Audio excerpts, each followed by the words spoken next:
ये खबर पारुल यूनिवर्सिटी द्वारा प्रस्तुत की गई है।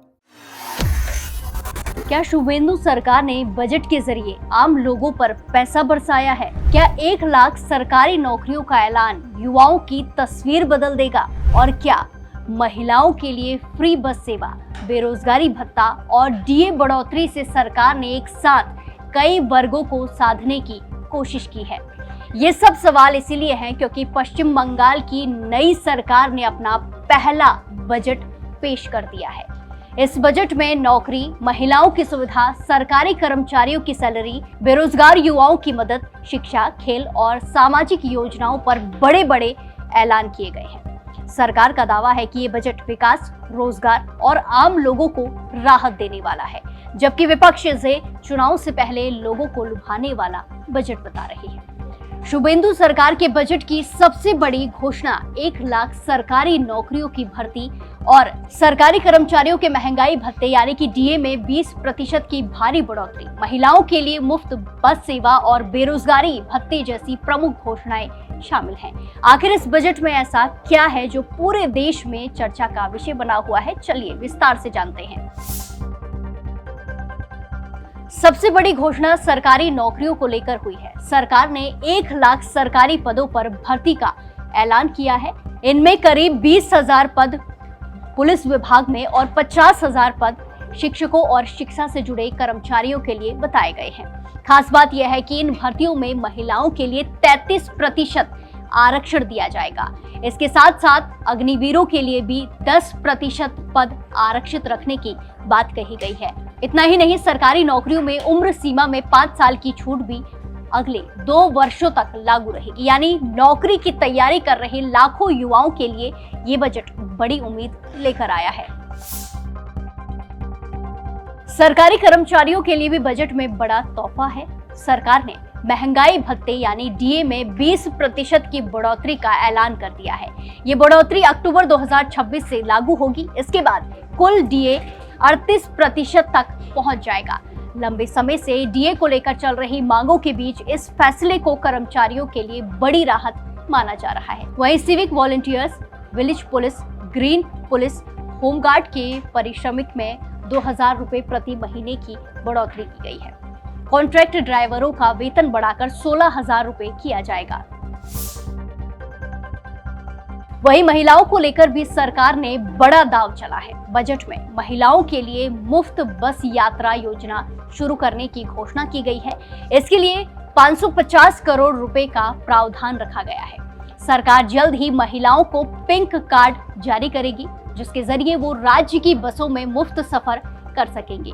माना जा रहा है कि इससे लाखों कामकाजी महिलाओं, छात्रों और इसी के साथ साथ घरेलू महिलाओं को सीधा फायदा मिलेगा।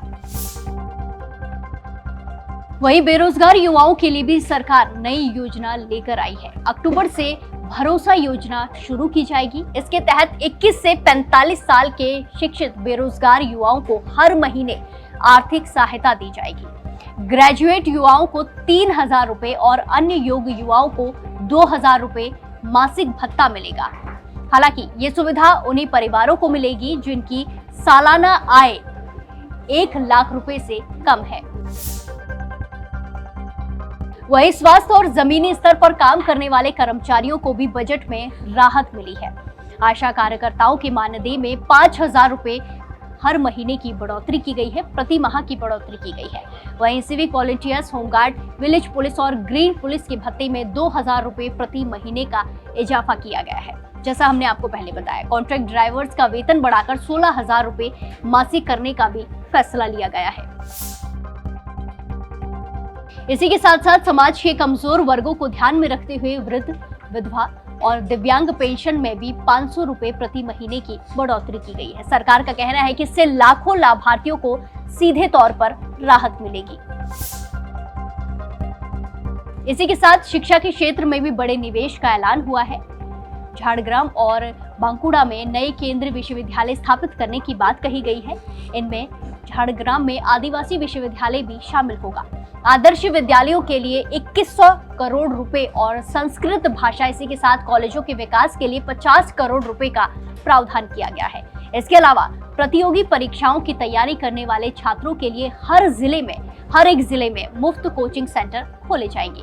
वहीं इसी के साथ सरकार की महत्वाकांक्षी अन्नपूर्णा योजना के लिए 36,000 करोड़ रुपए का बड़ा बजट रखा गया है। वहीं प्राथमिक स्कूलों में मिड डे मील की गुणवत्ता सुधारने के लिए भोजन सामग्री की लागत बढ़ाकर 10 रुपए करने का फैसला लिया गया है। इसी के साथ साथ खेलों को बढ़ावा देने के लिए उत्तर बंगाल में अंतर्राष्ट्रीय स्तर का स्टेडियम और इंडोर स्टेडियम बनाने की घोषणा भी की गई है। साथ ही साथ हर विधानसभा क्षेत्र में करीब 5 करोड़ रुपए की लागत से मिनी इंडोर स्टेडियम बनाए जाएंगे। इसी के साथ प्रशासनिक सुधार पर भी सरकार ने जोर दिया है। आपकी सरकार आपके द्वार नाम से नई पहल शुरू करने की घोषणा की गई है, जिसका उद्देश्य सरकारी सेवाओं को लोगों तक सीधे पहुंचाना और भ्रष्टाचार कम करना बताया गया है। साथ ही विद्यालय निधि को 70 लाख रुपए से बढ़ाकर 1 करोड़ रुपए कर दिया गया है।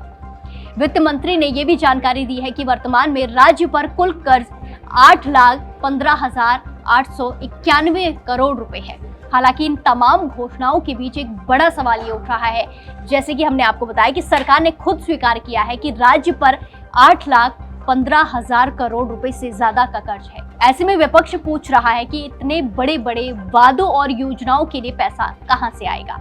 आने वाले समय में यही सवाल इस बजट की सबसे बड़ी परीक्षा भी बन सकता है, चुनौती भी बन सकता है। फिलहाल इतना जरूर है कि पश्चिम बंगाल के इस बजट में युवाओं, महिलाओं, सरकारी कर्मचारियों और इसी के साथ साथ गरीब वर्गों को साधने की पूरी कोशिश करती दिखाई दे रही है। अब देखना होगा कि ये घोषणाएं जमीन पर कितनी तेजी से उतरती हैं और लोगों तक इनका कितना फायदा पहुंच पाता है। आपको क्या लगता है, क्या 1 लाख नौकरियां और फ्री बस सेवा जैसे फैसले बंगाल की राजनीति की दिशा बदल सकेंगे? अपनी राय कमेंट्स में जरूर बताएं और बाकी देश और दुनिया की तमाम बड़ी अपडेट्स के लिए जुड़े रहिए दैनिक जागरण के साथ। नमस्कार।